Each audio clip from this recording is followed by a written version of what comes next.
Hello, good evening, and welcome to a very special edition of the Comics Experience Graphic Novel of the Month Club Masterpiece Edition. I'm Brian Hibbs. I'm your host. I'm the owner of Comics Experience. We love comics at Comics Experience. We love great comics. We love talking about comics.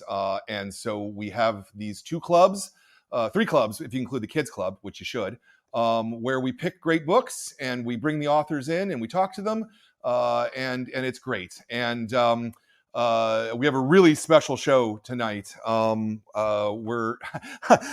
perhaps foolishly booked three people who each of whom I could probably talk to solo for 2 hours at a time.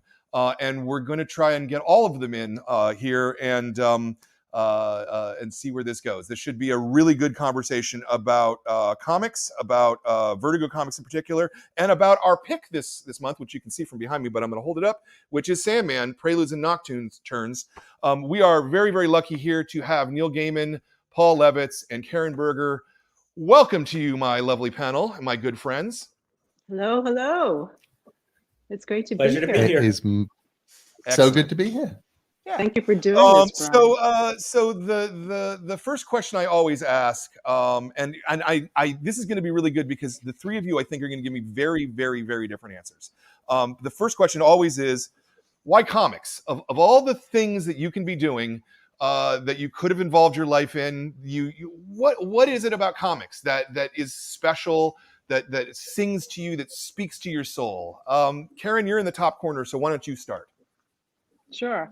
I think my answer is probably going to be different from Paul's and Neil's, is because for me, being in comics was at first just a job.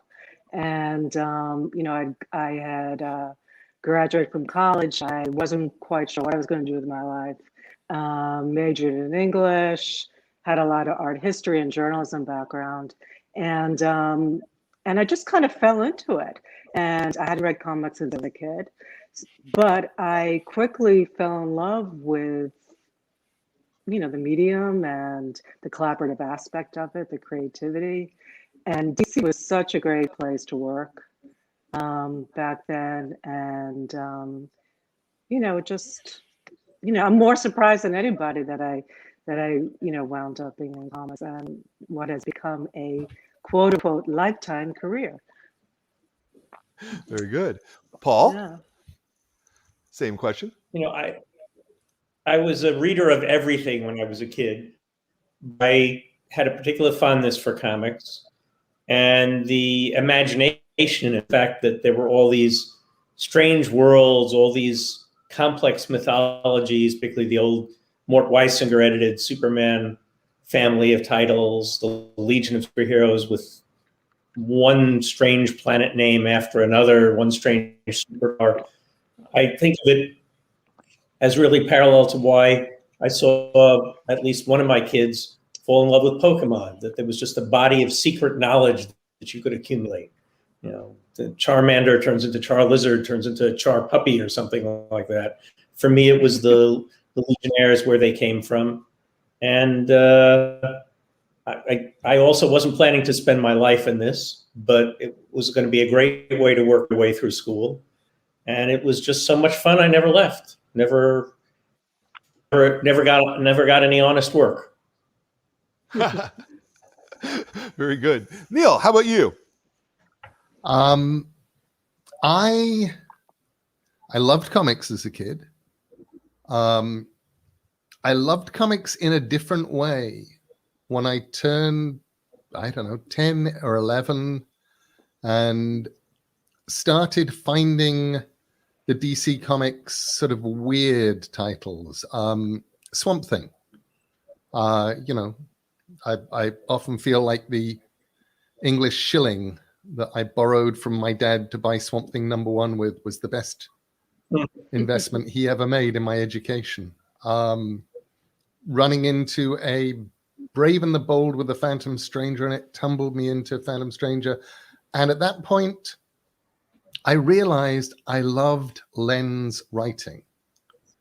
And I had lots of writers who I loved out there in the world before, but Len first, and then I think Archie Goodwin very soon after, were the first times that I actually went, I really like your writing. I like what you're doing here. There's something really interesting happening. And so at that point, I would have been, I don't know, 13, 14. I decided I want to write comics. And I very rapidly, having inquired from the school careers advisor how you write comics, was told that you can't, you don't. Writing American comics is not something that you will ever be able to do. And I became a journalist, but I became a journalist with a secret passion for a dream that one day I could write comics. And I'd stopped reading comics at that point, except for Will Eisner. I would go and get Spirit reprints. And then, which meant that I missed a lot of the interesting stuff that was happening in the very early 80s. Then I picked up a Warrior, went, this is really interesting, picked up a Swamp Thing. I think it was Swamp Thing 23, 24, somewhere around there. At the train station. And at the train station, on Victoria Station, when they used to have a W.H. Smith. And that was it for me. I was just like, okay, this thing that I thought was possible is possible. You can write good comics. You can write intelligent comics. And I made contact with Alan Moore. Alan showed me how to physically write a script. I wrote a couple.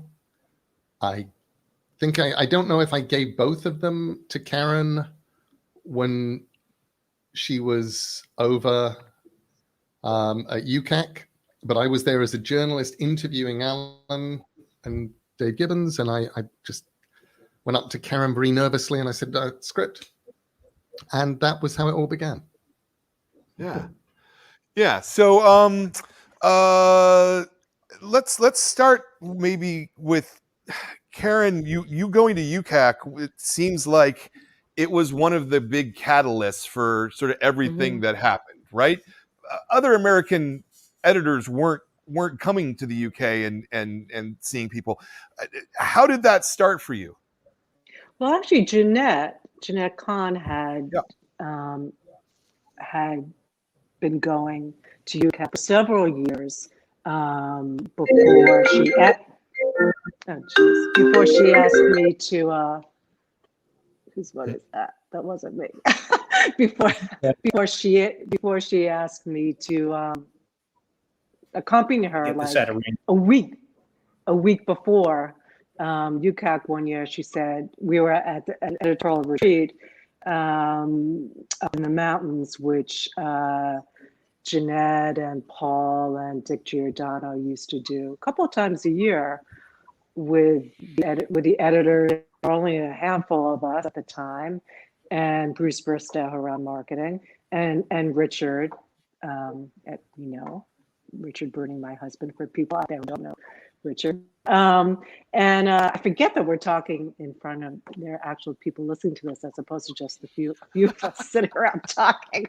But anyway, Richard, who is the art director and design director at DC, but also involved in the ambiance of the times. So anyway, so Jeanette had asked me, hey, I'm going to UCAC next week. I go every year, and Jeanette always would throw these parties, which were kind of notorious for these really fancy places like the Savoy and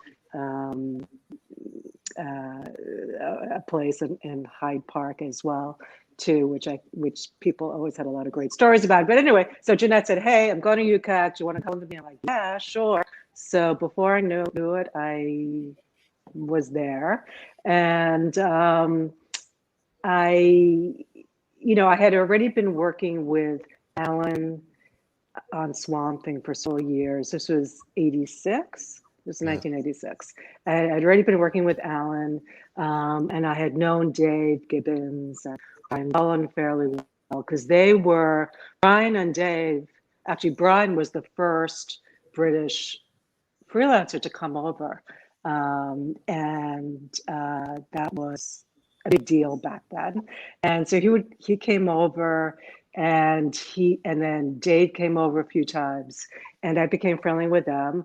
And Jeanette said, "Hey, working with Alan, Brian and Dave, and a few other British artists, I believe, and writers. I think at that time, Cam Kennedy and Jim Bakey were doing work on Grand, and John Wagner, I think, had just started writing.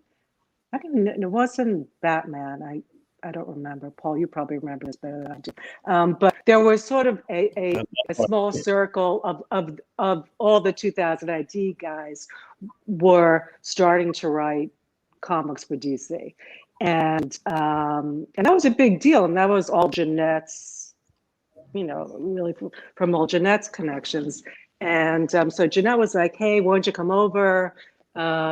Could be our ambassador, DC ambassador with the British talent." A lot of them feel that they don't hear from their editors much.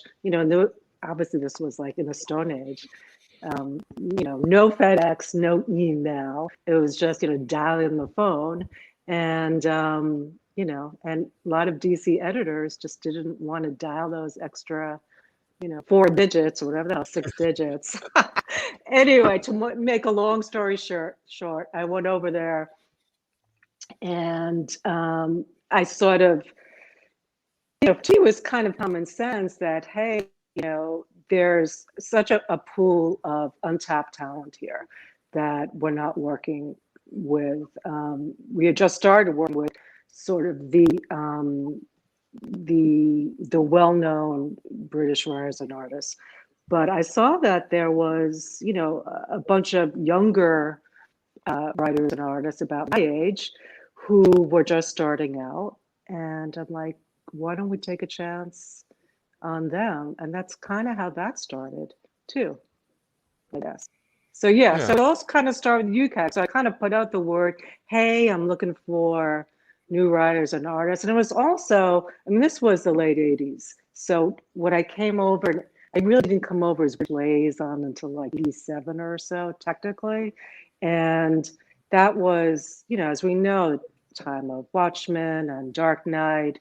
Sure. And George Perez had just done a new Wonder Woman, which I was the editor of. John Byrne had just done a new Superman. So DC, was riding high in terms of reinventing the flagship characters for the time. Watchmen, of course, is in a class of its own. So it was a good time for me to say to people, "Hey, there's before creator-owned deals. How do we, we got all these kind of weird supernatural horror characters, and none of the other DC editors wanted to do anything with them. So I was like, hey, why don't I go out there and see what some new writers and artists would want to do?" And many of them had the same interests. I met some. So yeah. That's kind of how that started in a roundabout way. Yeah. And Neil, like that early pitching, did it feel like it was actually plausible that you'd be able to sell a script to DC at that point in your career, or was it kind of hope and prayer? I had a secret weapon, which was Dave McKean. And I knew how good Dave was. And Dave and I had met on a comic that wasn't happening. But we'd liked each other, and I'd gone, "Oh my God, you're brilliant." He'd started working on Violent Cases,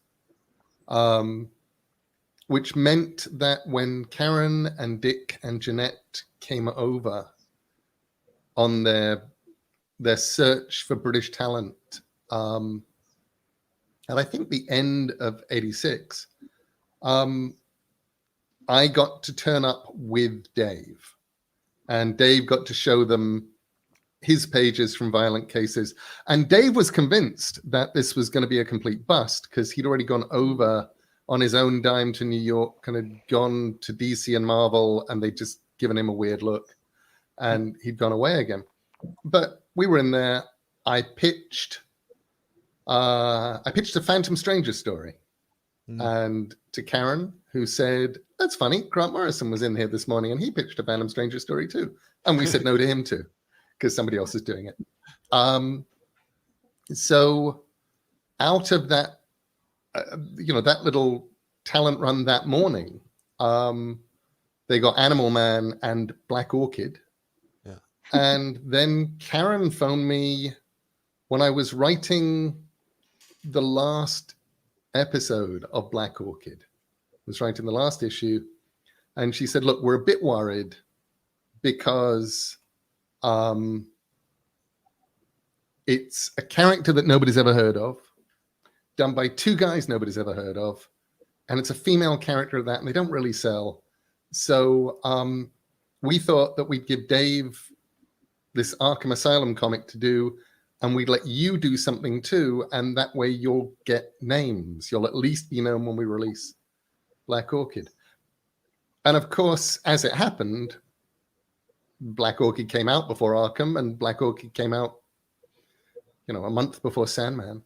But that was where the Sandman conversation came from with Karen, where I just said, I remember listing characters I liked to her, and she said no to each one of them because somebody else was doing the Forever People or the Demon or whatever. All of the things I pitched. And at the end, when I ran out of air, she said, what about that Sandman thing you were telling me and Jeanette about when we had dinner? You said you wanted to do something with the Jack Kirby Sandman. And I said, oh yeah, I do. And she said, great, so do that, but just don't make it the Kirby Sandman, make it your own. And I'm like, oh, okay. And that was how hard pitching Sandman was. Yeah, that was pretty bad. When you got that pitch, Karen, when you received it, what'd you think? Like, what was obviously you published it, so you liked it, but. Yeah, no, I thought it was really good. I thought it was really good. I wasn't blown away, to be honest. I thought it had a lot of potential.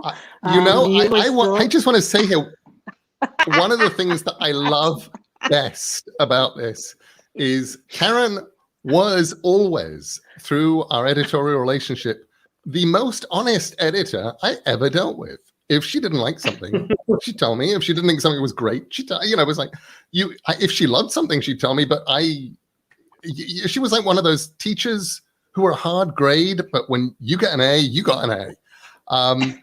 So I handed in the Sandman outline to her, and then I got a phone call from her a couple of days later, and she said, well, I don't like it. She said, no, I like it. There's a lot of good stuff here. I don't. You did. You said, what you said was, you said there's a lot of good stuff in here. No, you absolutely didn't say you didn't like it. You said there's a lot of good stuff in here. I don't think it works yet. You said, and then there was a beat, and then you said, but Jeanette asked to see it, and I sent it down to her, and she loves it. So we're doing it. And I'm like, oh, okay. So yeah, bless her, Jeanette. Pretty actually, much.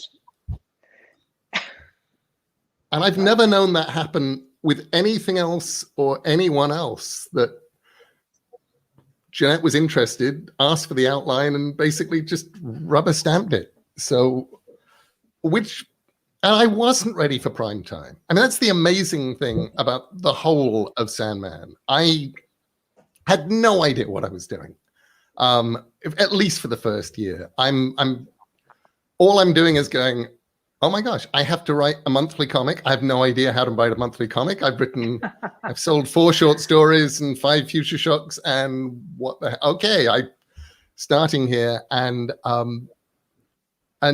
I had Karen to hold my hand, which was amazing. I had Dave doing the covers, which was amazing. And I learned on the job. I'm still not sure, going back to that original outline, that I would have given me that job. But I'm so... No, it was really good. No, it was really good. But I think my hesitation at the time was that you were always a really good talker, Neil, but I wasn't sure that... I wasn't quite sure what it was going to be. I wasn't quite sure that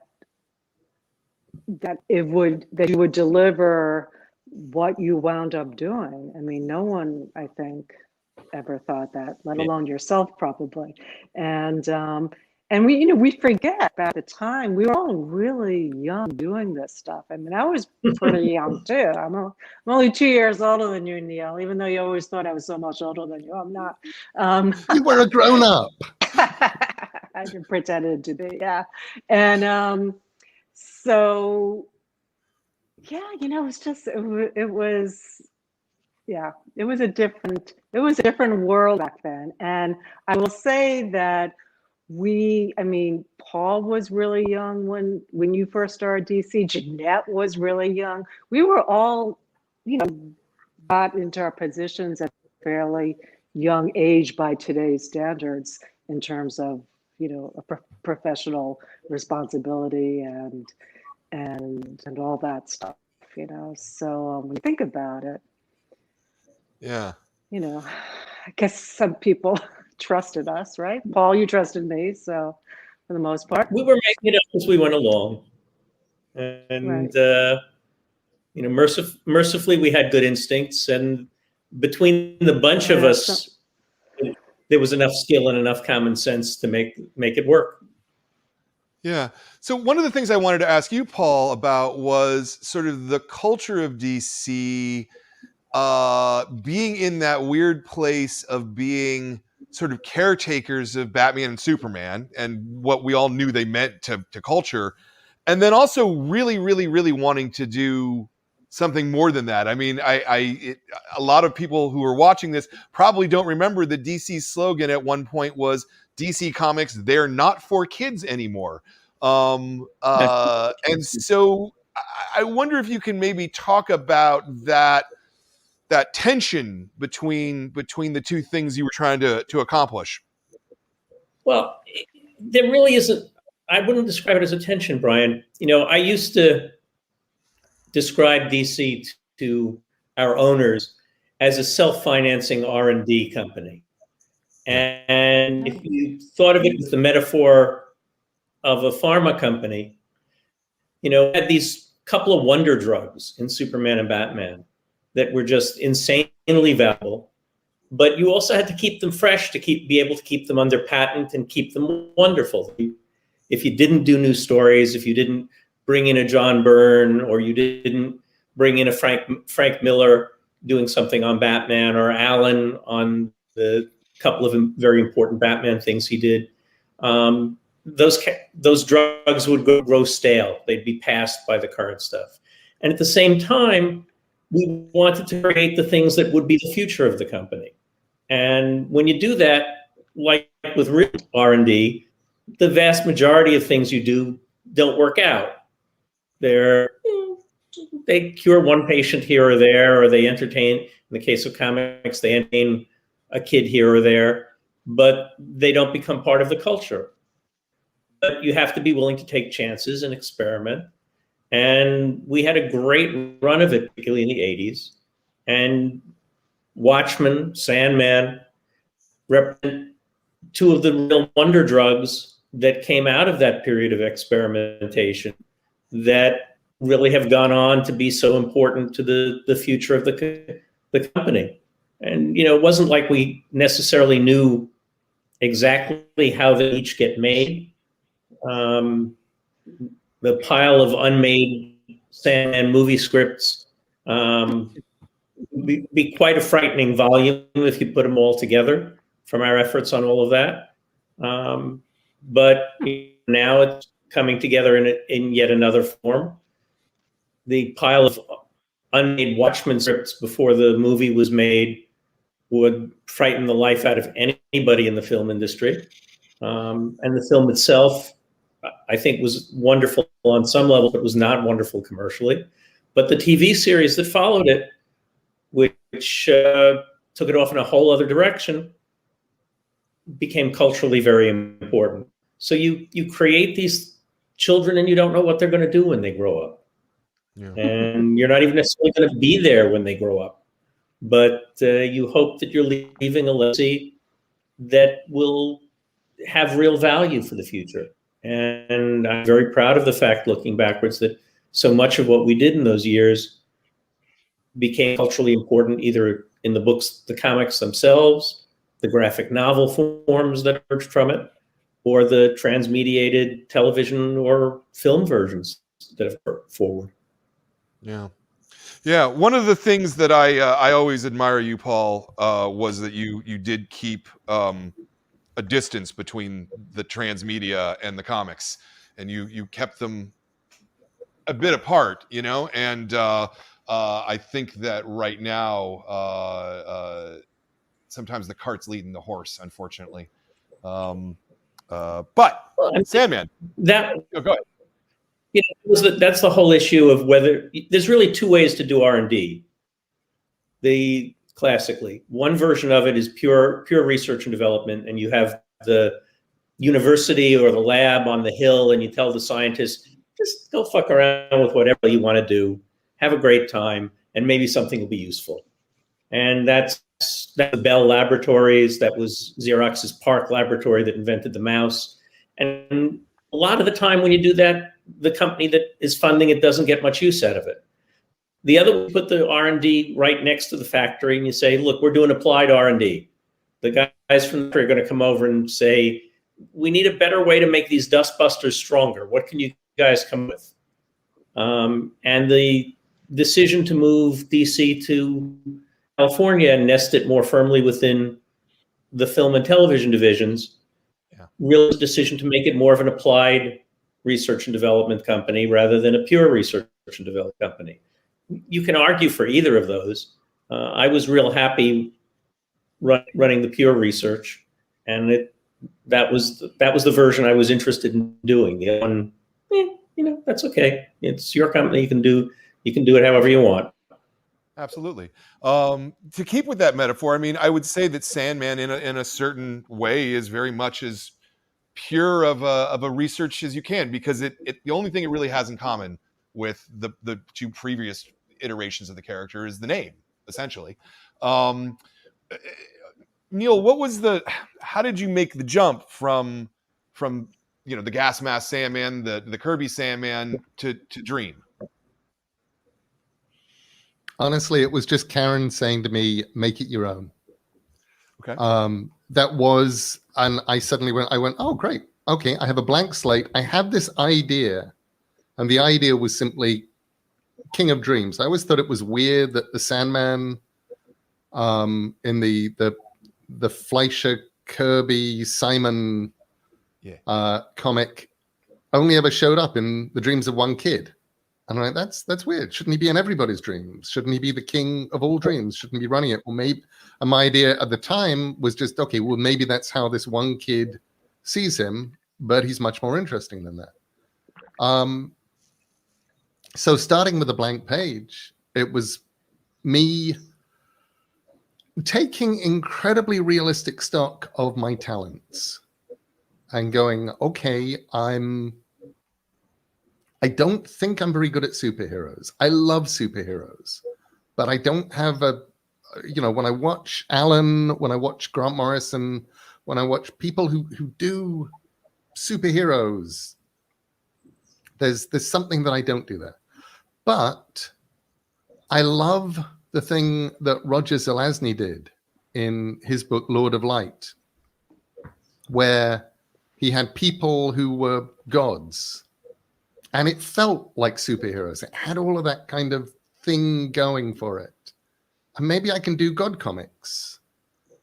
And I think I'm probably better at fantasy and horror. And at least I love what Alan's been doing in Swamp Thing. So I'll start there. And then I have to go, okay, well, if this is the King of Dreams, how come we haven't seen him so far? I want this thing to be in the DC universe because I loved the DC universe. I loved Swamp Thing. I loved Phantom Stranger. I loved this wonderful big mad world. So I thought, well, he's obviously been in prison for 80 years, and now he's through the whole DC universe, and now he's going to get out. And that gave me something. And then I was just sitting looking at my book of quotations, and I just looked up sleep, and the third or fourth quotation just said, sleep is the brother of death. And I thought, that's really interesting. So Death is Dream's brother? Might be cool if Death was Dream's sister. I could do that. And suddenly I had a family. And and there was just this starting out feeling of I can do anything. Nobody, and also very, very specifically, let's talk about what Paul was saying on R&D. One of the things that DC was doing during that particular period, and it's not true at other periods of DC's history, but it was true right then, was comics got 12 issues. Yeah. They were letting things run for 12 issues. They were planning for 12 issues. The idea was that 12 issues was long enough either to get an audience or to fail to get an audience. I knew that I was writing something that in my heart, I was trying to write something that would be a critical success. And in comics at that point, critical success had mostly been synonymous with commercial failure, which meant that probably I would get 12 issues, probably at issue 8, somebody would phone me up, Karen would phone me up and say, nobody's really buying it, but we love you. Take it to issue 12 and we're done. And we'll find something else for you. That was how I figured it would go. So I plotted an 8-issue storyline. And I went, great, 8 issues. That'll be my storyline. And then I'll do 4 short stories, take my hat off, say, thank you very much, ladies and gentlemen. This was the Sandman. And people will remember it fondly. And then also, because you can't just do that, there was a little part of my brain that went, but if by some amazing fluke we survive, I'm going to build this in and this in and this in and this in and this in. So they'll all be there for me when I need them. And I'm going to do all of this secret stuff that I'm going to plan. And I won't even tell Karen because she'll think I'm nuts, because I'm actually going to try and do this. Well, because the stuff that I was going to try and do all involved telling a story and finishing a story, which now sounds so utterly logical. And then I just remember the first time I ever broke to Karen that was what I was planning to do. And she was lovely and explained why it didn't work that way. And I didn't even argue. I just sort of went, okay, let's have this conversation again in a few years' time. And I didn't even say that. I just thought that. And a few years' time, as we were finishing, maybe a year or 2 away from finishing Sandman, Karen phoned me up and she said, we can't really carry this thing on once you're done, can we? And I said, no. And she said, let's do the dreaming. And I said, yes. Yeah. And that was the plan.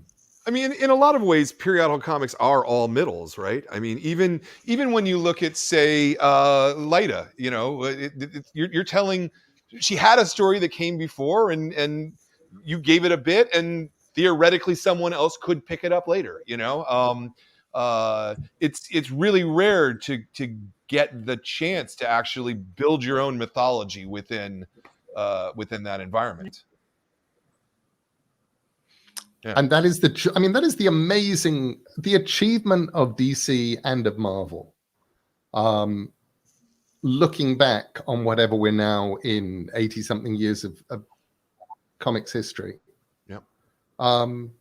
Is you have the 2 biggest, and considering that at times that they have crossed over, if you regard them as one thing, you have the biggest work of communal fiction that has probably ever been created by humanity. Yeah. But I love that, because that's an awful lot like life. You always come in the middle of people's stories, and you always leave before the end. Yeah.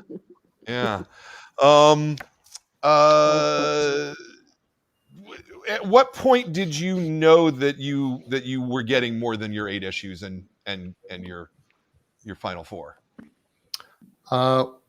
It's funny. I was watching a few nights ago the dailies for the Hell episode.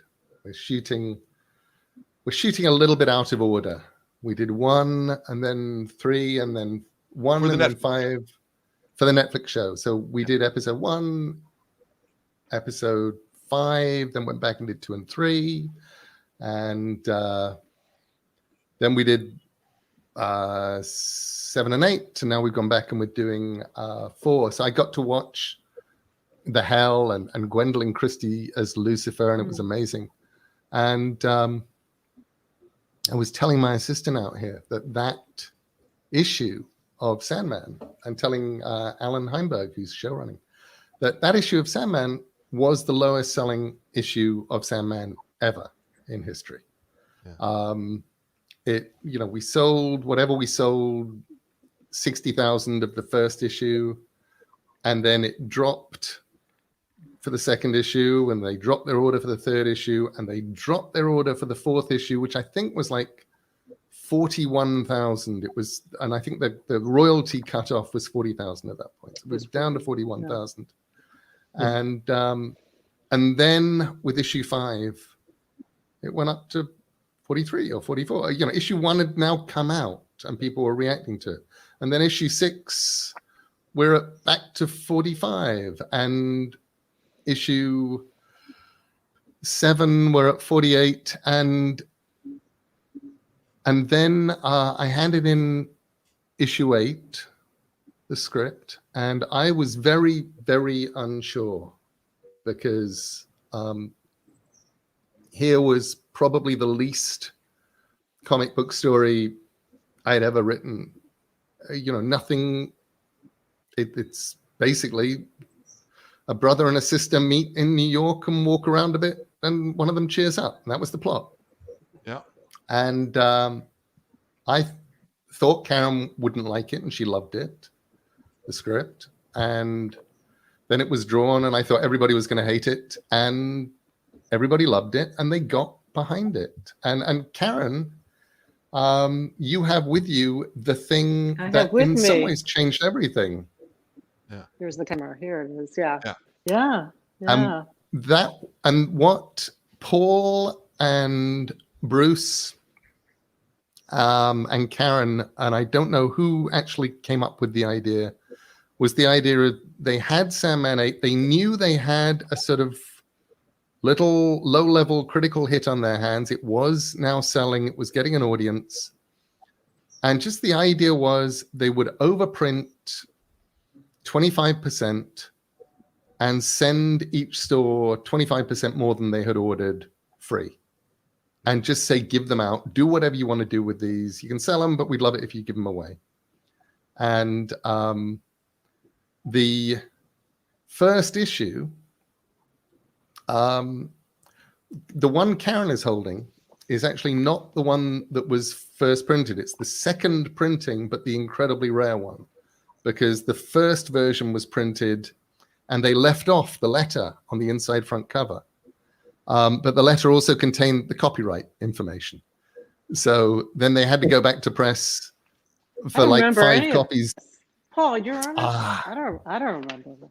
I don't remember the second. There you go. Neil remembers everything, so, so I trust his memory. Yeah. If you look at that thing, there's a letter from you that you just showed, and then there's the copyright information below. And the issue that came out, they'd forgotten to put that letter in, and of course, which meant that it didn't have any copyright information, which is why I discovered that version existed. And there were however many of them were printed as it takes to put your button on and off the printer, because they only wanted, they needed 5 copies for the Library of Congress or whatever. Right. So I think, a box of 800 of them or whatever was created, and they went out mostly to Comics Experience. Yeah. My memory of the time was that so first off, the one that you want to say is that the printers that they used to print these things on in Canada were giant. They're giant, huge things. And literally, if you just press the button on and off, it spits out like 800, 1,000 copies, something like that. I was told that there were 5 cases altogether. I got 2 of those 5 cases. One of them went to the DC offices, and the other 2 went to a different comic shop. Yep. And they went you know, to the outer I limits. oh, this is something special. But you know, the idea was we were supposed to give these things out, right? You know, Neil was coming to do a signing, which was, I believe, your second American signing at our store. This was back in the day before anyone knew who Neil was. Neil actually slept on the couch in my apartment. That would not be a thing that would happen today. You know, and yeah, we gave them out. We gave them out at barbershops and colleges, and we left them on the bus. And I played Johnny Comic Seed. It was actually so much fun to go because you could read it and you went, this is exactly the kind of comic, even though maybe especially because it's not a typical comic. It's exactly the kind of comic that a civilian would read and go, wait, what is this? I want more of this. And it worked out that way for us, very much so. And it worked nationally as well. I'm wondering, Paul, maybe can you talk just a minute about the impetus about doing an overship on the 8th issue of a comic? I mean, that's highly unusual. What Neil talked about in terms of we called it the J-hook pattern, was something that we first saw with Teen Titans about 7 or 8 years earlier. Because that really was the amount of time it took a retailer to see, oh, this isn't the thing that we expected it to be. People seem to be enjoying this more. And as we started to hear that buzz, you know, one of the questions was, how do you throw accelerant onto this? We had seen a little bit of that happen with Swamp Thing with Alan. It didn't start with #1, but it was the same sort of thing. It took about 5 or 6 issues for people to figure out that something special was happening. We weren't ready or sophisticated enough to figure out all the right tools for that. But by the time Sandman came along, we were looking for the right opportunities. And part of it was, how do you get the average retailer, Brian not being the average retailer, who was always a very strong supporter of Karen's work and the sort of experimental things that we were doing that would become Vertigo. But how do we get the average retailer to pay some attention to this? And one of the tools was to have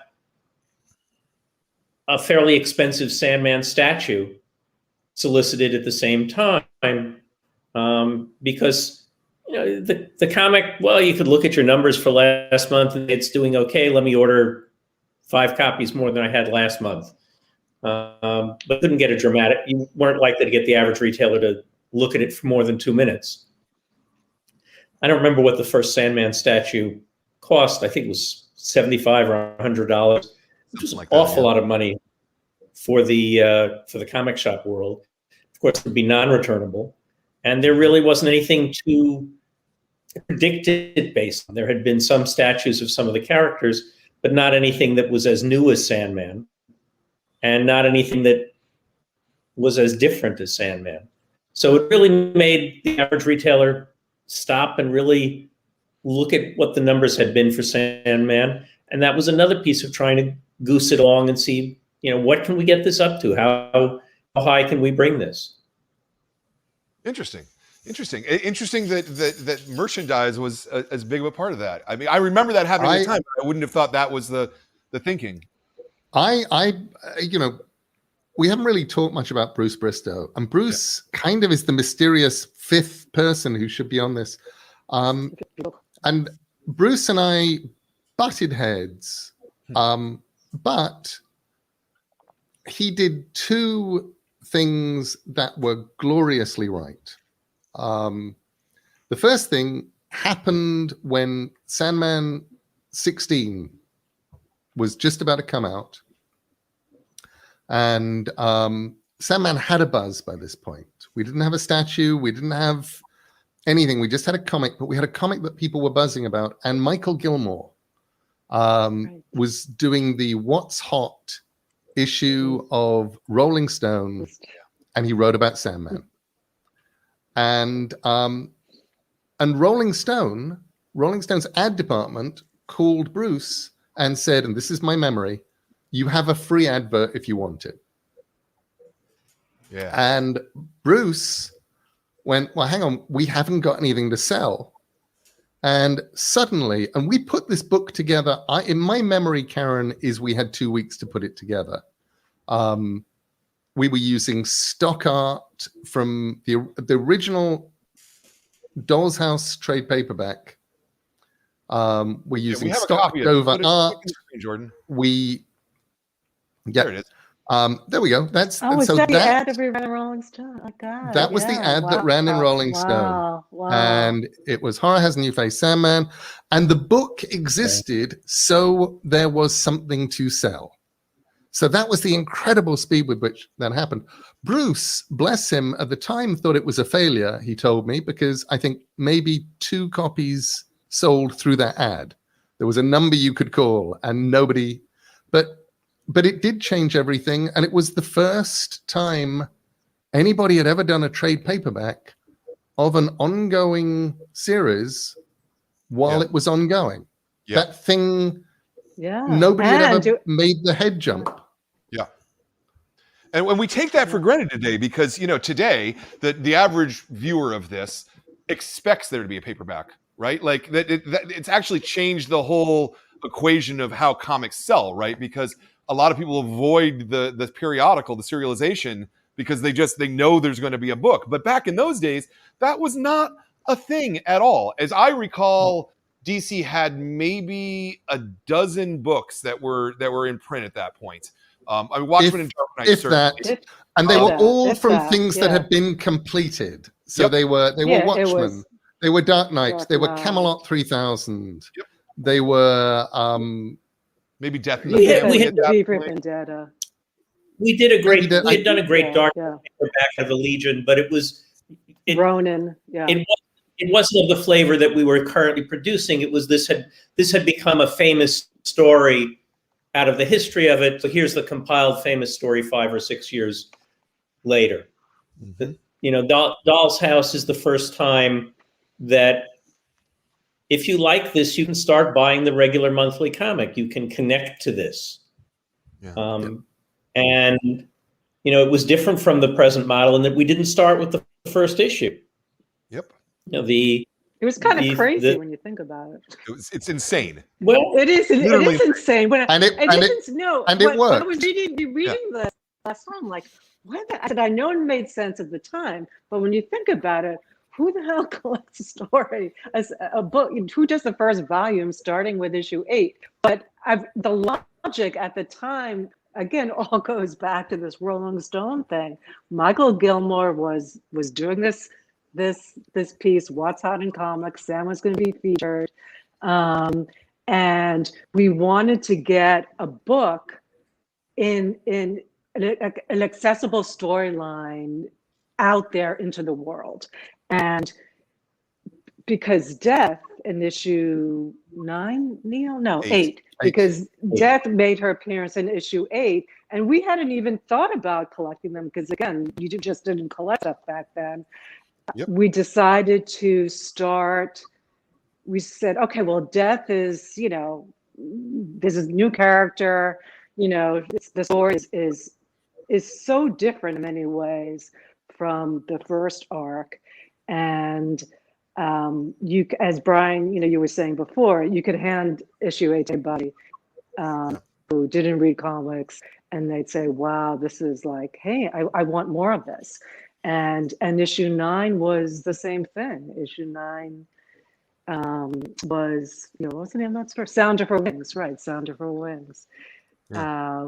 And then the Doll's House storyline itself just was, again, didn't have any DC continuity. You didn't have to know any of the mystery and horror characters that Neil had used in the first storyline of the book. So it's like, okay, well, let's get this, let's do this collection, because I think our goal, at least my goal was this is an opportunity to get people who don't normally read comics, or people who hadn't read comics in a long time want to come back to it. But we want to show them, how literary comics could be, how inventive comics can be on their own. I mean, Sandman 8, Sandman 9, The Doll's House, you didn't you weren't relying on any, any characters that were created before, as were in the previous issues to help launch the book. And so that's kind of why we did it. And I think we made the right decision, though. And in retrospect, I'm like, God, that was kind of crazy, but Yeah. it really did make sense, and I'm really glad it did. It's important also to put it sort of in the chronological context, because 1989 had been really a watershed year for the comic book business. Whether you loved the Tim Burton first Batman movie or you didn't, that movie basically doubled the size of the direct market. Yep. Because it drove a lot of customers into comic shops, because it was the successful movie that year, and there wasn't a lot of true mass merchandise. So it wasn't that you could go into Walmart and get a Batman fix. There was very little there to go. You went to the comic shops. It was one of maybe the only occasion I can recall in my career when the head of Marvel called me up to thank me for something we had done.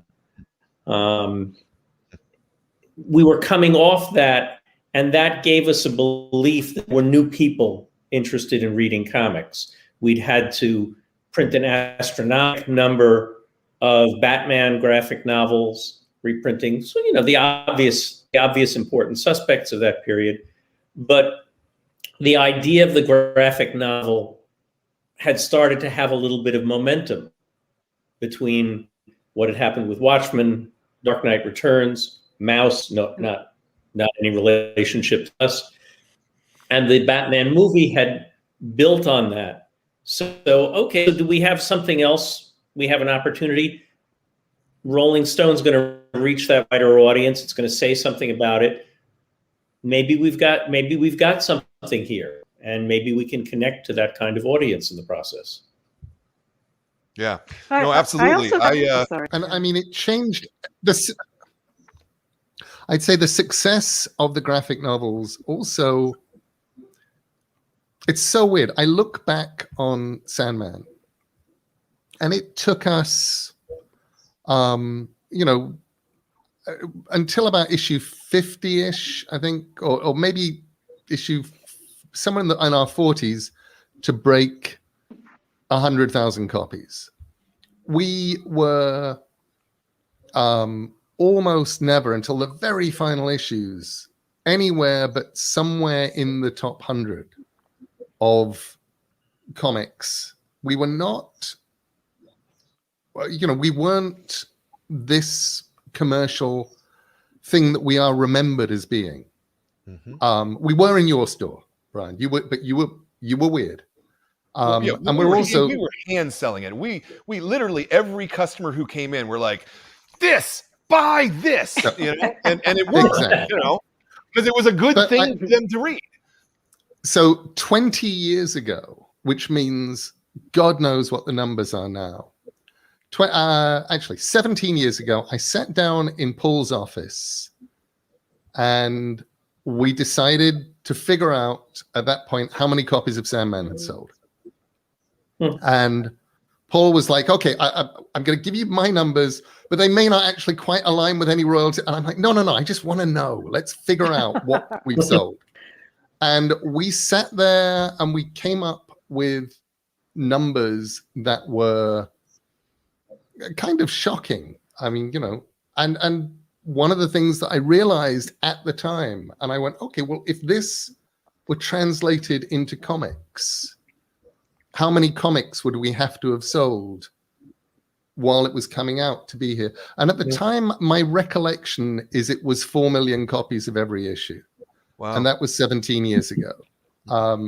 Now you're probably looking at 8 to 10 million copies of each issue. If you sort of squeeze what we've sold in trade paperbacks back into the idea of it as a monthly thing. So that's what we, in terms of cultural impact going on from there, I go, okay, that we did good. And that was all because of the trade paperbacks, because of the books, because we were reaching an audience that other people weren't reaching. But also it meant that we were reaching an audience of readers So I remember being mocked in the early 90s. Mocked is possibly too strong a word, but definitely I had retailers expressing their dissatisfaction with Sandman to me because people only bought one copy to read. And these people would come in and they'd buy one copy to read. And as far as these guys were concerned, you know, you wanted to sell a box of 25 to kids who would put them under their bed and never read them and never open them and never breathe on them because the value might somehow drop or whatever. And Sandman, these guys were just coming in and buying it and they were reading it and they were back next month. But for fuck's sake, GAIMAN, you know. Yeah. Yeah, no, well, you know, it was a different world, you know. I often say that almost every comic shop exists because the owner wanted a clubhouse they could hang out in. Mhm. That's what they wanted. They didn't really, the selling was kind of secondary to it, right? They wanted to have the environment that they wanted to be in, and Sandman was not the environment that most stores. They didn't understand why these women were coming into their store asking for this thing, you know. They were not. Hey, that's great, you know. Let's make this clubhouse for everybody, you know. And you need books that are aimed at people to be able to do that, you know. I would get these lovely, baffled comic shop owners come up to me at San Diego Comic Con and just say, you know, I gotta shake your hand, man. You brought women into my store. And it was just like, sweep the floor, maybe they'll come back. Yeah. Exactly. You know, but you have a combination of two things going on. You know, one, this was literally a case of if you make it the right way, maybe they'll come, maybe they will show up. Neil's work attracted a significantly different audience than we had seen in comics for a very long time. Yeah. The other, and really maybe the broadest lasting impact of Sandman, was it really started in the trades to behave the way the book business does. Every time we'd put out a new one, the previous volumes would jump up in sales. The same way that if you put out a new John Grisham, some people check out the earlier books that he had done. And that's really where you get the model that enabled things to work and where it really became a forever good. Sandman is still, I think, extraordinary in the degree that it continues to sell. Neil's other work in other media and other forms obviously is a tremendous part of that. He's had so much success that goes beyond what any other comic book writer of that period has achieved. But that body of material has stayed state of the art, for lack of a better way of looking at it. And I think so much of that also, Paul, is, I think a lot of that is Sandman, not me. Because, you know, you can line up my graphic novels that were published with my name on them in the 90s. Mm-hmm. And, you know, I'm incredibly proud of Mr. Punch still. But I love Mr. Punch. I think it's wonderful, but it sold a tiny fraction of what Sandman has sold. Sandman is special. And, you know, I love the weirdest thing for me right now is having to come to terms with the fact that it is of its time. Making the Audible series, we absolutely decided, good, we are setting this in September 1988. That's when we're going to begin it, because that was when the original one began, and we're going to be in that time period. Making the Netflix series, we made the same decision the other way and went, okay, it's going to happen now. It's going to be in a world with phones, and it's going to be in this world. What does that mean? We're not going to do it as a period piece. And I'm loving both. Yeah, you would. I have to imagine I that changes it. I still believe the argument I made to you that day at Symphony Space, that what you did is you created a true modern mythology.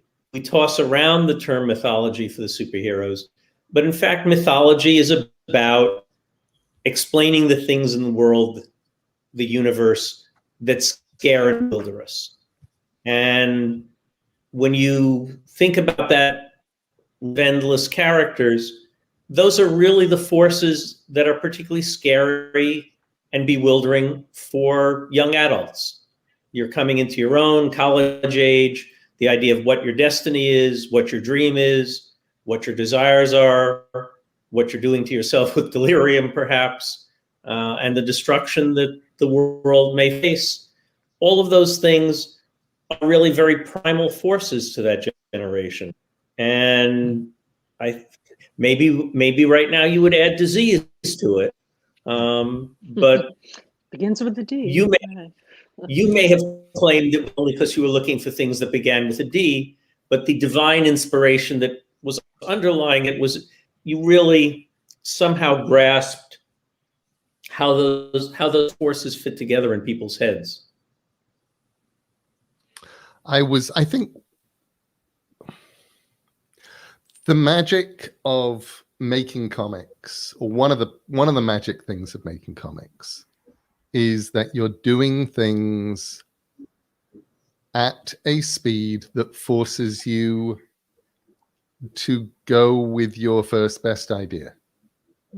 You don't get time to rethink. If you're rethinking or changing things, you're doing it on the fly.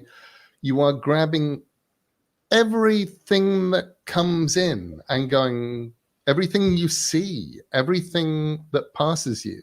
And David Bowie once described himself as a photocopier. And I kind of know what he meant for that time period, because everything he saw that he loved, you do that and you incorporate it, you grab it.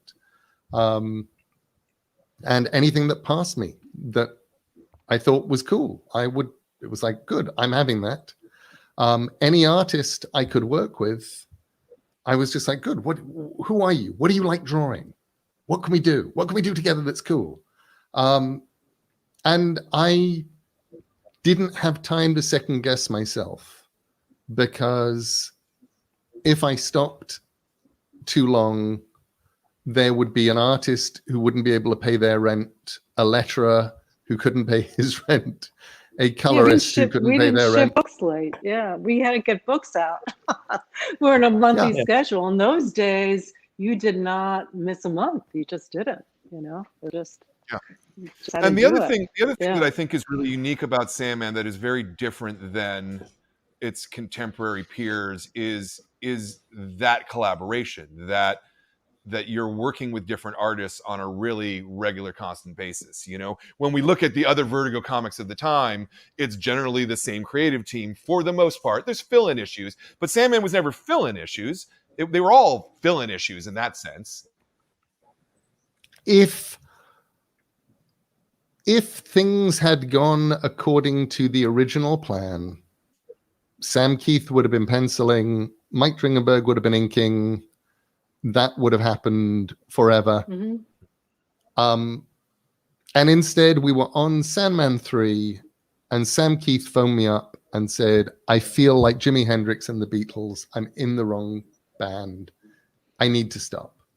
And we asked Mike if Mike tried out. He did a page. We loved it. And so we got Sam to agree to do up to issue 5. Mike started at issue 6, and Malcolm Jones, Karen said to me, who could ink? And I said, what about Malcolm Jones? And she said, hang on, he's walking past. Hold on a sec. Yep, he's in. And that was the speed with which that happened. But then we were in a world. It was.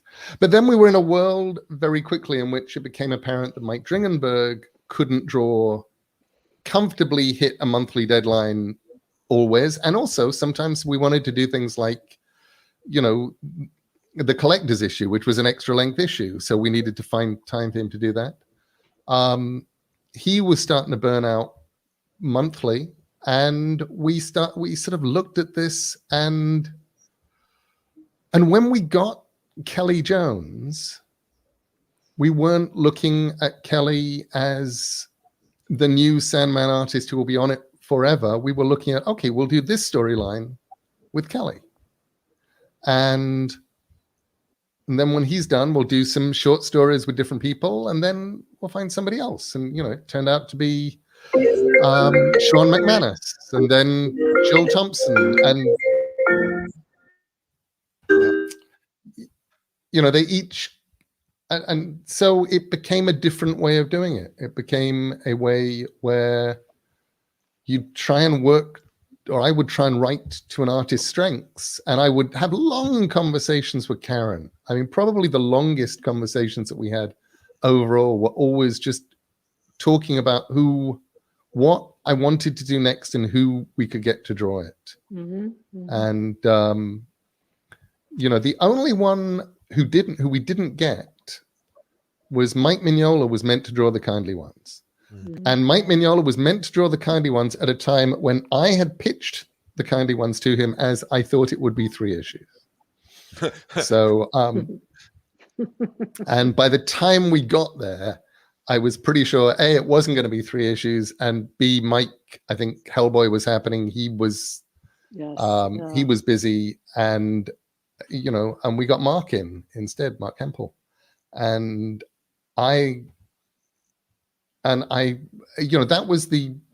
Mark was the artist who was most divisive, which fascinates me now, because the Kindly Ones is probably the highest scoring, most popular, most beloved of all the graphic novels. But at the time, it was like you have to go into Mark's style and be willing to live there through to the end of the book. And it does creep up on you. And once it works, it works. But I think coming back there once every 4 to 6 weeks was not a good idea. Yeah. I would make the argument that Sandman probably couldn't have worked if it wasn't serialized. Like if the idea was to do, not that there were graphic novels then made in that fashion, but it would never have taken off, right? If you had just done straight books, would you agree with that premise?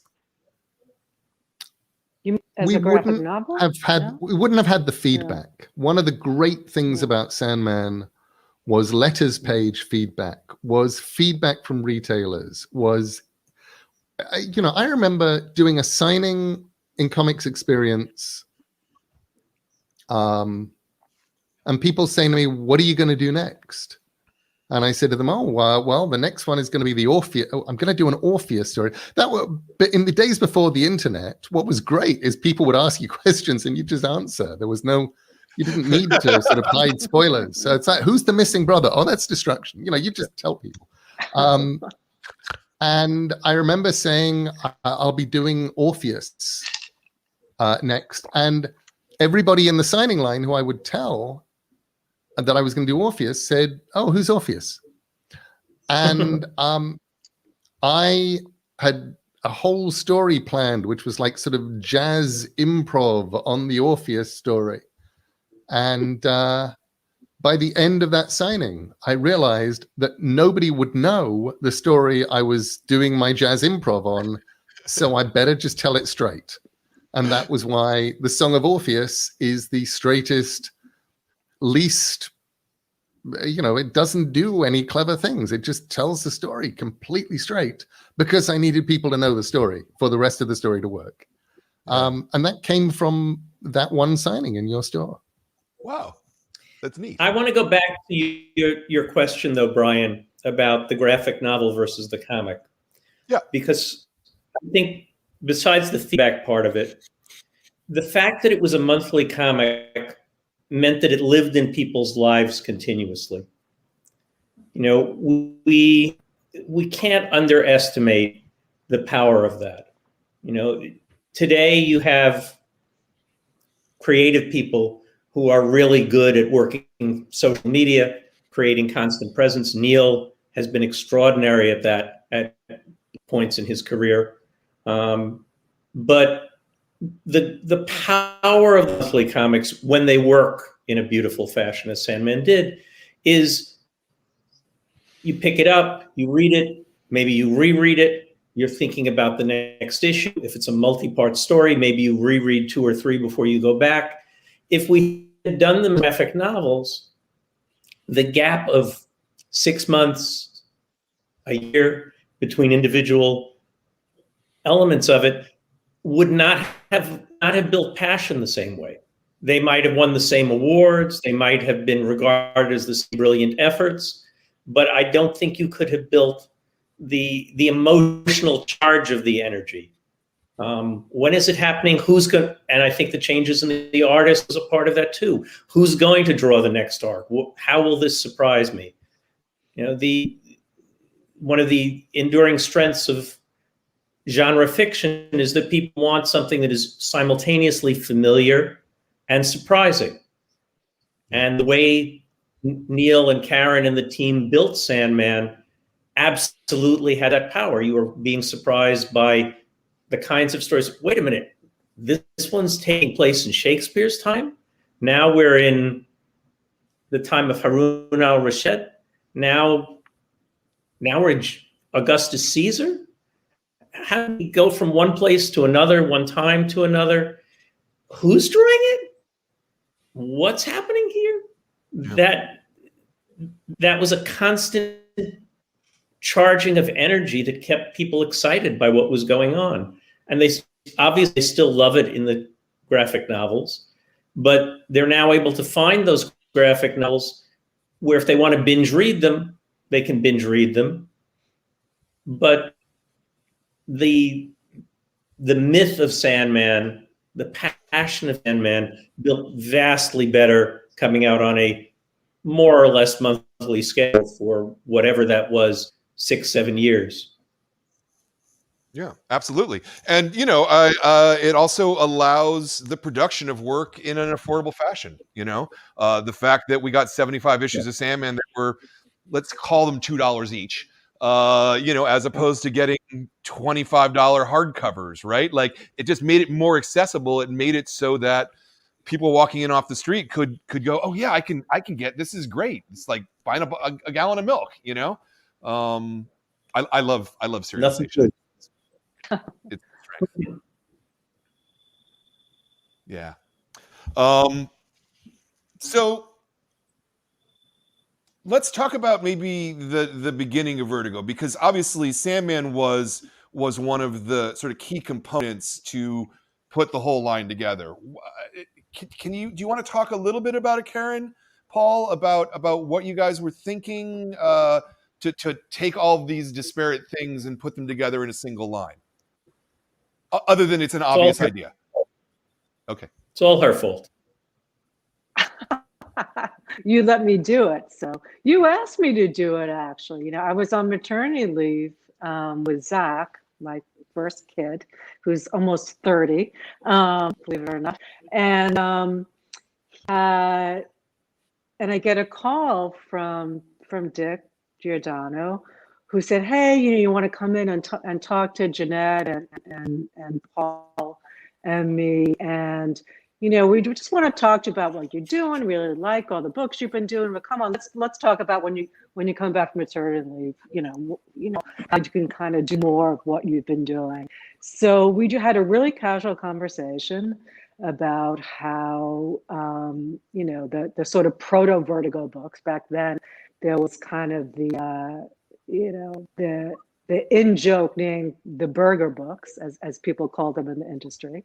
And I kind of filed that away for whatever, 25, 30 years later, and made a real thing at a different company. But at the time, you know, Paul and Jeanette and Dick said to me, hey, you have these books, you have Swamp Thing and Sandman and Shade the Changing Man and Aloe Man and Doom Patrol and Hellblazer. I can't forget Hellblazer. And you know, retailers, you know, love this stuff. You built, you know, a whole new audience here, and there's like a groundswell for more of this kind of material. So how would you like your own imprint? And, in a heartbeat, I said yes. And they're like, okay, well, go home, take some time, come up with a business plan and send it to us. And, we'll see how it goes. And I put together, I still have that business plan. I actually pulled it out fairly recently when I was cleaning up. And it was only a few pages, but, I had a handful of titles outside of the core 6, stuff that I'd already been working on. Anyway, Sandman Mystery Theater with Matt Wagner and Guy Davis was one of the books at the time. And Death, I guess, was one of the, no, Neil, you would remember this since you remember everything. Was Death, were we doing Death anyway, or did we decide to do Death specifically for Vertigo? No, we were doing Death anyway. We were, okay. And it was one of those wonderful serendipities where you said, hang on, we're gonna be launching this thing, let's keep Death and launch that. So it came out as in Vertigo tranche 1. And that it was also the same time that Enigma and Sebastian, the whole Touchmark comics, the Disney, for 5 seconds, we're going to do mature readers comics because they saw what we were doing at DC, and they had hired Art Young to go over to Disney, and he, called up his old DC friends and Milligan and Graham and Mark DeMatteis and then Disney, I think. Forget the guy's name Paul was talking about with Richard before. I guess called you up and said, I don't think we want to do these comics after all. Can we sell them back to you? So that was also the same time. It was kind of a great, time. We got Enigma at the time, Sebastian O, Mercy, and I'm forgetting a couple of other books too. So it was. Four things. Yeah. There were 4 things. Yeah. And Shadows Fall. I think that was the other one. Yeah, John Van Fleet, John A. Reber. Yeah. So, but yeah, so it was just kind of. I kind of said to people that Vertigo was kind of a master plan, but the books that kind of the core books that made up Vertigo, the core 6, all sort of developed organically. And but the thing that I did have in my business plan, which is also kind of crazy now when I think about it, and the fact that I pulled up for so many years and that Paul let me do it, was that my plan was every month we're going to release 2 new series, not always monthlies, it was obviously because then we totally explode. But either miniseries or a graphic novel or even a collection, and one would be a weird take on a DC character because that's what, how we started the line, but we just started doing create our own books then too. And my goal was always for Vertigo to ultimately be a create our own line. And it pretty much was by the time that I left. And the goal then was, okay, so we do 2 books, one would be create our own and one would be, a weird take on the DC character. And we did that for a long time. Yeah. Until it became pretty much all creator owned, except for Hellblazer. Yeah. Yeah. I'm just a long-running book. Yeah. Super curious about the moment in time where Neil was given creator control over things which were company owned. In terms of, I'm going to end this. It's like you actually had the ability to say, no, you can't. We're not going to use characters. We're not going to use death in other comics, right? So how did the calculus of that happen? Because that was not a thing that happened, right, Paul? So, there's several levels to a question like that. It's not that the company ever did a deal with Neil that said, you shall have the right to control all of these things that we own because you are handling them better than we are.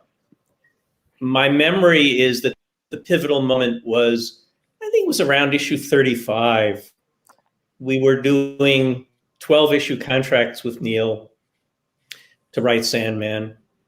And we were up for the next one. And he said, you know, I'd like to keep writing it. I have a story in mind. I have an ending in mind. At that point, I think his theory was he was going to end as of issue 50. But really, I can't in good conscience sign on to do this unless I know that when it ends, because I really have a true ending in mind. Now, that was completely contrary to our logic as a periodical publisher. If we had a book that was succeeding and the creator left the book for some reason, either in anger or because they had other opportunities or they were bored, you slotted somebody else in. Maybe they could keep it going. Maybe they couldn't, and you'd have a slow death thereafter. But we had never agreed to anything like that before. And I very vividly remember sitting with Jeanette, having the conversations about it and arguing, perhaps, please don't take this as too overtly egotistical, but you know, I'm a mainstream comics writer in those years. I could jump in on almost any title we were doing and not get laughed at. It would be okay for the time. There was no way in hell I could jump in and do Sandman. There was no way in hell anyone could jump in and do Sandman. So the question was, either we could agree to Neil's request and get the benefit of his staying through all of it, or we could wait until he was leaving. Maybe he would stay till beyond issue 50 or stay to issue 50 anyway. We never could tell if there was a level of bluff in it. And we'd never be able to find anyone who could really step in and execute it anyway. So let's respect it. Beyond that, you get to the point where, as Neil became not just an incredible writer in the field, but an incredible marketer and public figure, he had a loyal audience. There were a group of people who respected him and really would be following what he said out there. And if we went ahead and we did things that Neil didn't like, he was an honest enough person that he would say that, not in a mean way to the audience, not, you know, stay the hell away from this because I think it's awful, but just, it's not mine and it's not something I really love. And that would cause it to crash and burn anyway. So out of respect for what he had accomplished and out of respect for his power over his core audience, it made perfect business sense to give him a higher level of authority. I don't know that in the time after I was at DC, some of that may have become contractual in some fashion. I know he had an arrangement with the company for those Sandman universe books that he was, quote unquote, curating in some fashion. But at least in my time, it really was a question of respect. And I think Neil had a relationship with Karen, with Jeanette, with me, where he trusted us to protect his work and deal properly with it. And to call him and say, hey, we want to do this thing, I think it's a good idea. And to really have respect for how he felt about that. You know, he had earned that on every level, commercially, creatively, and by thinking about the material in a different way. I mean, Neil, of all the writers that I've had the opportunity to work with over the years in comics, Neil was by far both the smartest instinctive marketer on every possible level and the most curious about the business side of the business. You know, he'd come in with idea after idea about how the work could be marketed. Some of them were years ahead of where the marketplace was and things that we would ultimately be able to do years later. Some of them were spot on for the moment. But he was, whether it was with Bruce Bristow, who had been our head of marketing for a number of years, Bob Wayne, who was head of sales, later did a marketing job, with me in conversation, with Karen. You know, he was always totally involved in all of that in the smartest of ways. And most writers, if they were involved in marketing, really were just coming in saying, you should do more. You know, can you give me a poster every month? Can you do this sort of, can you do more of what you're doing for everybody else? Neil was coming in with fresh new ideas and really wanted to know why it worked and why it didn't work, and probably calling you and other retailers up who he had relationships with and saying, does this thing that DC's talking about make any sense? Is it working in your store? What can you tell me? What can you tell me about it?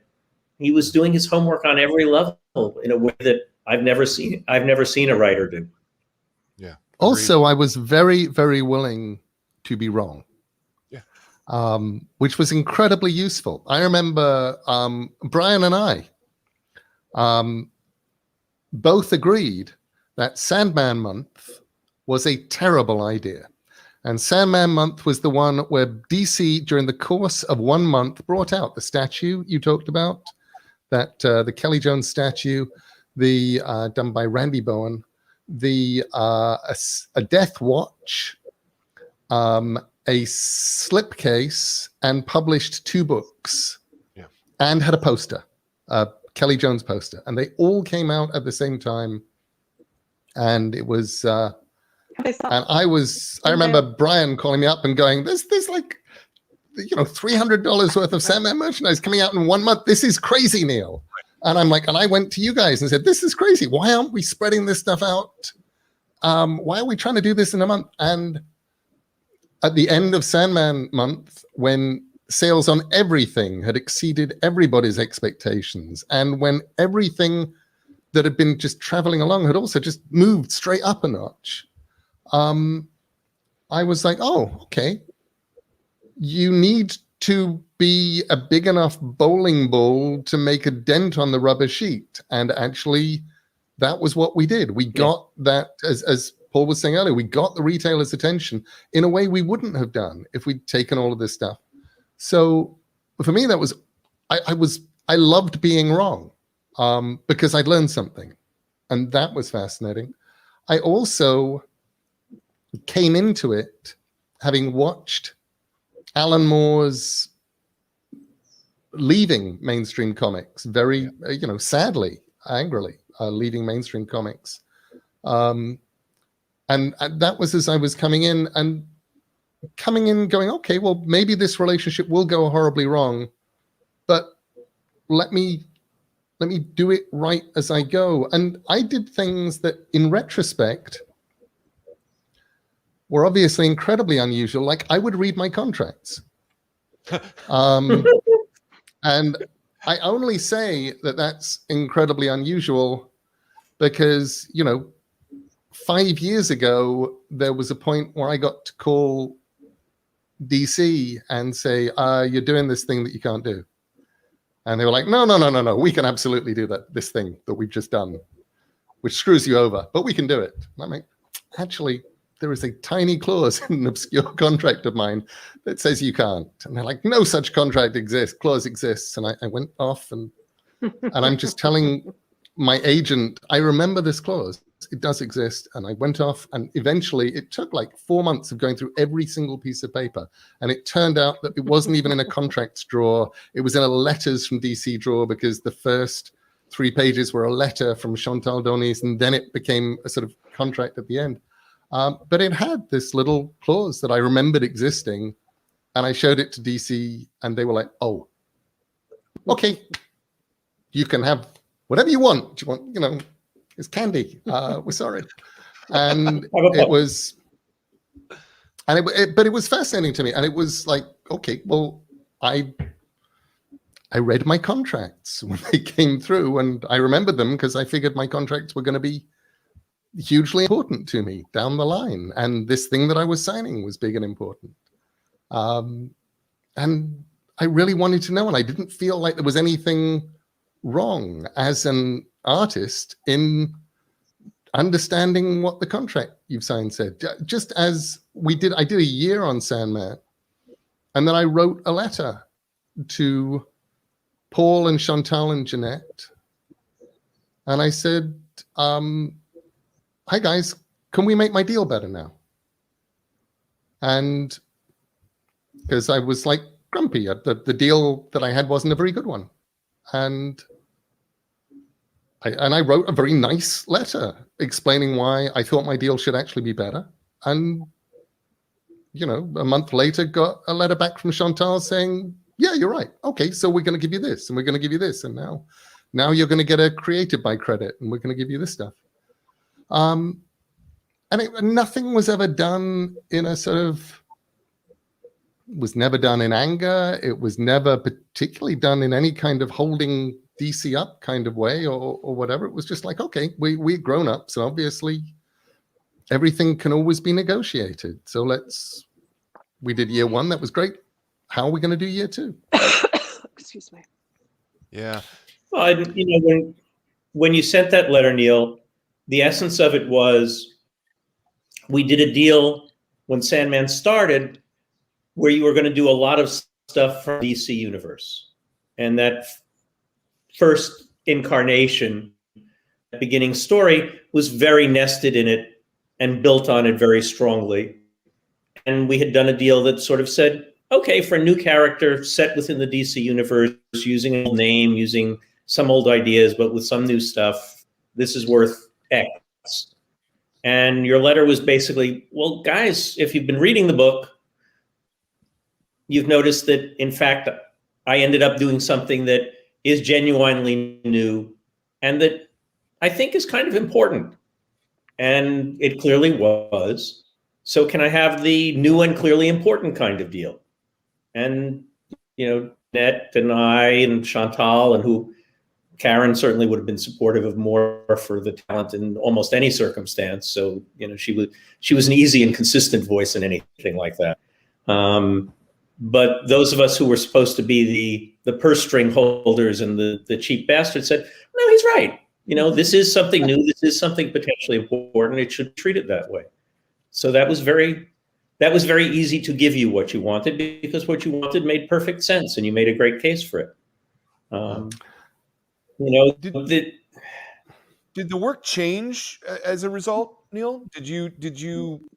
No, I don't think so. I mean, it changed in that it only changed in that had DC said no, I might well have stopped. But I never presented it to them as a sort of a say yes or I'll stop. It was, and part of that was just because I knew how much of a labor of love Sandman was for me. I knew that it was taking me, in the beginning, it would take me 2 weeks out of every month. By the time I finished, it was taking me 5 weeks a month to write. Yeah. Other stuff wasn't getting done. And, my goal in terms of being paid for a Sandman was one day to make as much as the writer as Dave McKean did for painting one of the covers. That was the worst thing I learned my lesson then, Neil. I don't know why I ever told you how much Dave made. I think David told me how much you did. I remember whatever. No, I remember telling you actually. But it was actually a really good, but no, and I loved having Dave. I was very, very aware that having Dave on covers was the public face of Sandman. I remember the time you fired Dave and from Sandman, and by the time you fired Dave before the Doll's House, and he'd done Sandman #9, and you phoned him up. I was in New York at the time. In fact, I'd just done, I think, the signing with those Sandman 8s at Brian's store. You had told me that actually Dave needed to do, I think it was Arkham or something. He was late on something. You needed to find the time for him. And you phoned him and told him he was off. And by the time I arrived home, he'd done the next 3 Sandman covers and sent them off to you. No, I never. Which were those tiny little ones. No, I never fired him. No, I never fired him. I think that was Dave's story.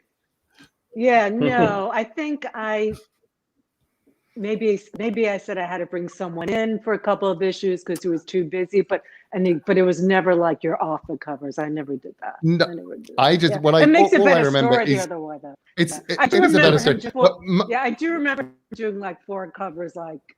I just remember him presenting you with all of the. I think he may have presented you with all of the covers that he would have been off the book for. He just, which I think was that he did, but I didn't fire him. Yeah, okay. Yeah, it is a better story. So I agree. It is. I agree. It's a better story. Well, sometimes the better story is the most one. Exactly. He's a storyteller. Of course, he's going to say that, right? Make it sound better. Yeah. Oh man. When I was, can I say something? Please. No, because when I was reading Doll's House again, in preparation for this, and it has been decades since I read it,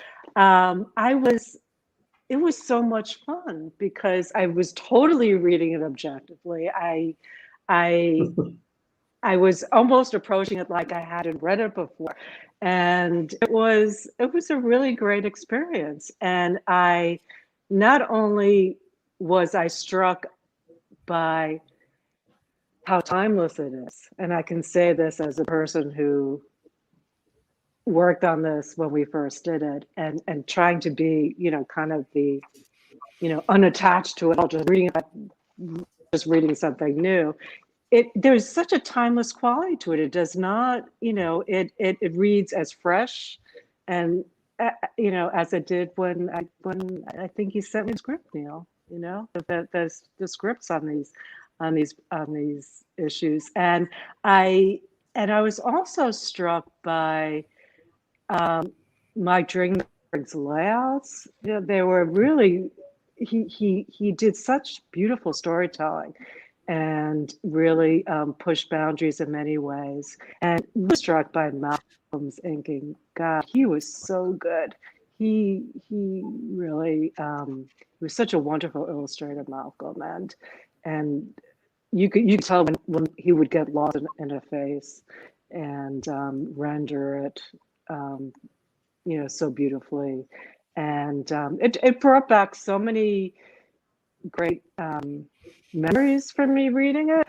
So I had it was kind of this weird sort of out of body experience. One hand I'm there, on the other hand I'm trying to read like I'm not there. But I was I was just really taken by it, which sounds kind of strange, I guess, for me to say that. But made me feel good. And there were a lot of funny bits in here, Neil. I forgot how funny you were too. So a lot of funny bits. You used to be funny. So yeah, you used to be funny. Used to be funny. I've been, if it's any consolation, I've been having a very similar experience recently because particularly with the Audible adaptations. Mm-hmm. Where I had to read and correct and go through, another 40 issues of Sandman, and I'd be reading them, and sometimes I would find that I didn't remember how that story went, and it would take me by surprise, or I'd just get sort of swept up into the beats of the story, and I would be like, "Oh, you did something really clever then, young Neil." Right. I love that. Young man. Yeah. It's really fun to. You don't often get. I don't think I could do it with the comics because beat by beat, panel by panel, I remember all of those comics and every effort that went into them, and And on the other hand, talking to Dirk Maggs, the lovely audio director, the other day. We just finished 3 Septembers in January. You were on maternity leave, so you missed this. Poor Tom Pyre got the brunt of it from me. But I phoned, I just remember getting the black and white, the photocopy of 3 Septembers in January, and phoning Tom and saying, "This is so bad, it's not publishable. We just have to skip a month." we just don't publish this. Let's just drop it. We'll pretend it never existed. I'm really sorry. I'll write an extra issue further up the line. And Tom humored me, and at least said, that isn't really going to happen, Neil, but thank you for calling. And and now, and we went through it, and I was the narrator for it, and I thought, what a lovely, beautiful, moving, funny, lovely story this is. Why did I think that this was the worst? This was so unpublishably bad it would destroy Sandman, and I don't know, but I did.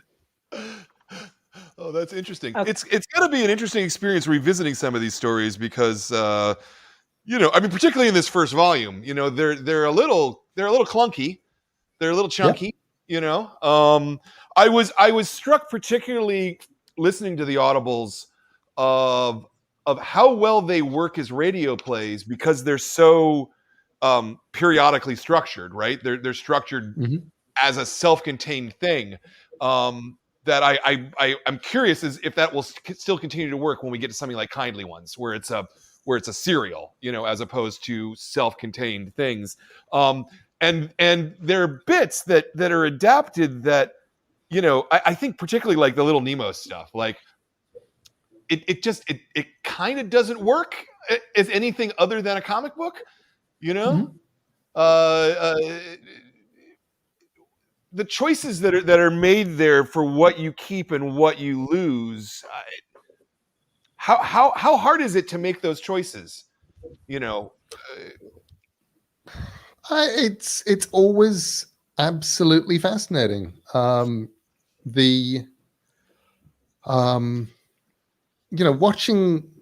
dailies, watching rough cuts of episodes coming in right now for TV.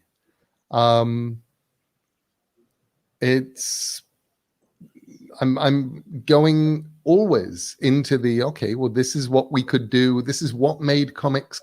This is what made comics so amazingly special. Is the point where I can, Sam Keith is sad doing Sandman, so I will cheer him up by saying, Sam, draw demons from horizon to horizon. We'll do a double page spread. You're just doing demons. Every single one of them looks different. And Sam was so happy he inked that double page spread himself. That is Sam Inks. And I love that. I love the things that make comics. The moment, the end of Dr. D, the relentless beat of 24 hours. 24 hours as TV is relentless and moving and all sorts of things, but you can't get that sense of we're checking in once an hour. Yeah. That you do in the comic and you can't really get the sense of who these characters are.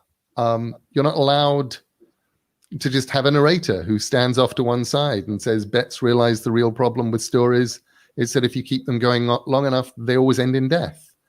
If you're going to use that line, you have to give it to one of the characters. Right. So it's a different kind of thing. Yeah. Yeah. That's, it seems like that's an interesting challenge. But for me, the most interesting thing of all of this is that Paul and Karen and I have spent the best part of just under 30 years trying to corral Sandman adaptations that never happened and trying to stop them from being bad. Yeah. And trying to encourage them into being good and trying to stop them when they went too far off the rails and all of that kind of stuff. And, I remember some years ago, Paul and I going to Warner Brothers to do a presentation to the then heads of Warner Brothers. And we had all the Sandman statues and busts, and we had John Watkiss and Jill Thompson do special art for the whole thing.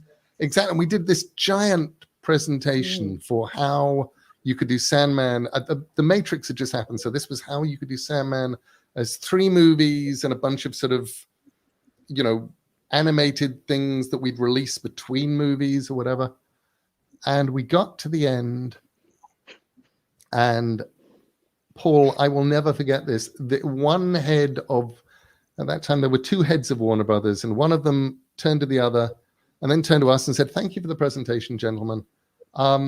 You know, person here and I had lunch the other day because we figured that we needed to work out why our most successful films, being the Harry Potter series and Lord of the Rings, were so successful. And we figured it out over lunch. It's because both of them have clearly defined bad guys. Does the Sandman have a clearly defined bad guy?" And I said, no, it doesn't. And they said, "Well, thank you so much for coming in and for this entertaining presentation." And Paul and I went away going, "What the fuck was that?" Who's but the villain? Who's the villain? The truth is that, you know, I love the fact that all of those Sandman things didn't happen, because we finally reached a point where we can do things like the Audible adaptation. Yeah. And, you know, the Audible adaptation broke records for Audible. It was the fastest selling thing they've ever released. It sold faster and more than Harry Potter books. It did this amazing thing for them. You know, Netflix's commitment to doing the Sandman TV series is huge and outstanding. And we're in a place right now where this stuff can happen, and it couldn't really have ever happened in 2005 or 1996 or any of the other times. I have to get my charger. Sorry. No problem. Do you think that one of the things about Sandman is the change of Sandman himself, or itself, I suppose. He changes based upon who's viewing him. He changes based on the story, who's drawing him as well. Is something like that lost in a television, in a filmed adaptation, where it's kind of got to stay the same through the whole thing? Does that make sense? Did that parse as a question? Wait and see. Okay. Going back to what you were saying before, Brian, a minute ago. Sometimes the most important things you do are what you do. And many of the decisions that I'm proudest of, and the things that we work the hardest on, not just me and Karen and Neil, Jeanette Kahn. Jeanette spent a lot of time killing bad movies that never got made. You know, it's not always easy to do that. And I vividly remember one thing with a Oscar award-winning screenwriter and occasional director bitching loudly at me, saying, "You know how hard it is to get a movie made, and you just killed this thing I want to do." Yes, we did, because it was not the right thing to do. And yes, we would have made some money if you made it. Maybe made some more money if actually you were right and people came in, but it wasn't the right thing for what the essence of the property was. And you know, we all tried with those things in mind. And you know, Karen was enormously feared in the halls because she was such a strong protector of the creative talent that worked for her. And we each in our own individual way tried to protect these beautiful things that had happened. You know, when you start out trying to do the projects, as I said before, you know most of them are going to fail. Most of them are not going to be something that will last. And when you do get the beauty, the magic coming together, the lightning in a bottle, you just want to keep that sacred in the bottle. And maybe someday it'll get let out of the bottle on the right day. And I think Neil's points about how the world is ready for it right now and wasn't ready. We were trying to make it ready and we couldn't. Now it's ready. That's great. It'll be great fun to turn that on and watch. Yeah. I also took a huge amount of what's the right word? I watched what happened with the Howard the Duck movie. And I had loved the Howard the Duck comics. They, the Kidney Lady, I bought them excitedly and I'd loved them and I'd love what they did. And I was really excited for the Howard the Duck movie. And I watched this bad thing come out, and suddenly you were in a world in which Howard the Duck was a punchline. It was a punchline used to talk about bad movies. And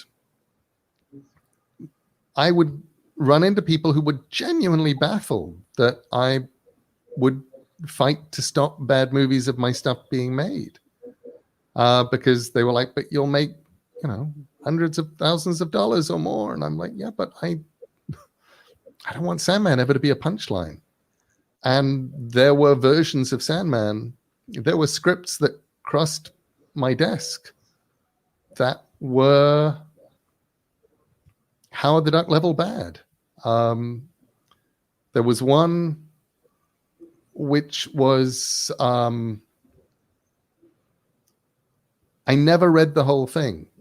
I got up to about page 30 and I was feeling so unwell that I just flipped through the rest of the pages to see, and saw a few lines, and it was just like, oh, okay, whoever wrote this has never read Sandman. They've never read a Sandman script. They've been, this is one of those where John Peters has dictated an incoherent plot to somebody with giant spiders and a race against time for the millennium, and Lucifer and Morpheus and the Corinthian were identical brothers, and they all have to get the Sandman's helm before the millennium. And and it's that sort of thing where you just, all you want is for it to be killed, because if this thing is made, people will think that's what Sandman is, and I just didn't want that. Yeah.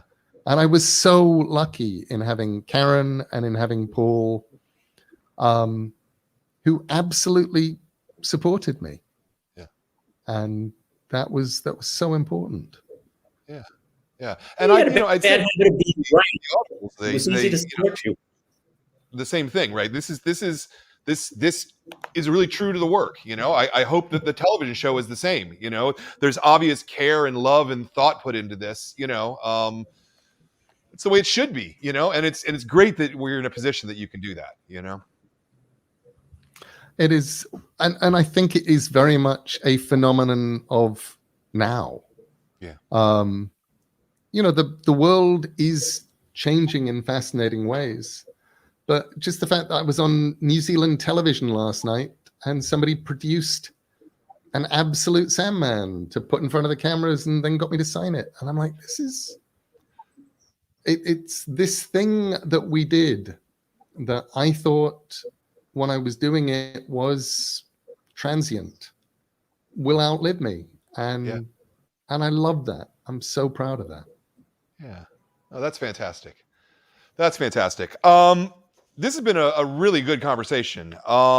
Let's wrap it up. I always have two questions that I ask people. One's just is there something you want to plug, my guests? I'm expecting, Paul, maybe you want to plug your book, Unfinished Business? No? I'm certainly more than happy to have you plug it. It's the first time I've ever had an original graphic novel in hardcover. It's a rabbi, a priest, and a minister walk into a bar, except they're all dead, and they're there to find out what their unfinished business is. Some lovely art by Cy Frazier. It's a rather strange book, but you might enjoy it. Yeah, I liked it quite a bit. Karen Karen's off the screen, so I guess not. Is there anything, Karen, you wanna plug that for Berger Books that you're looking forward to, especially that's coming out in the next bit?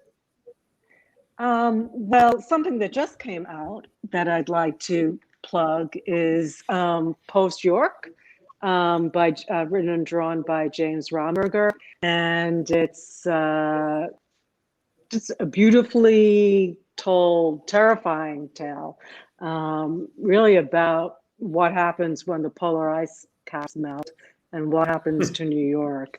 And it's told very sparsely, which is usually what you don't find in a lot of books that I edit. The art is really quite beautiful. And it's a chilling, but sorry, I'm weird with the camera here. Hopeful tale as well. And no, just Berger Books. We got a lot of great stuff coming out, and I'm really happy to be back in comics. It's been a few years, and I always say that if you like what I publish at Vertigo, you'll like what I'm publishing at Berger Books. So yeah, I could plug forever. So yeah, I'll stop. I got a lot of friends. You got anything? I mean, I know the Sandman show's coming up. You got any comics coming out? Is Miracle Man coming back? What's going on? Miracle Man, things are ticking away in the background, but because we got kind of sideswiped a few years ago by legal stuff that held everything up at a point where we all thought we were all systems go. Yeah. We have decided to make sure that every single chicken is in every single basket, and that all of the work is done, and that there is nothing that could possibly go wrong before we say anything in public. But Mark Buckingham is certainly working away, and I'm thrilled that Mark is working away. That's great. And what else? I'm loving the Norse mythology graphic novel, and I'm loving it mostly because it's my son Ash's favorite graphic novel, and he not only reads it, he does the voices, because he's heard my audiobook, and his Thor is hilarious. So that's why I'm loving it. It's beautiful. There's some amazing Jill Thompson stuff in there, beautiful Craig Russell's in there, Mike Mignot, so many fabulous people. It's also Dark Horse, right? Yeah. It is. It's Dark Horse, and they're doing so well. And the other thing that I would plug, because especially for your book club, is I'm hearing from a lot of people something that I did not expect, which is they are loving the experience of playing the Sandman Audible adaptation with the graphic novels to hand. Absolutely.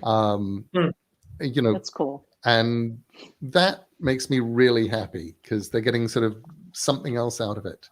So I definitely plug that. It's really proud of the Audible Sandman adaptation, and I love that it can be.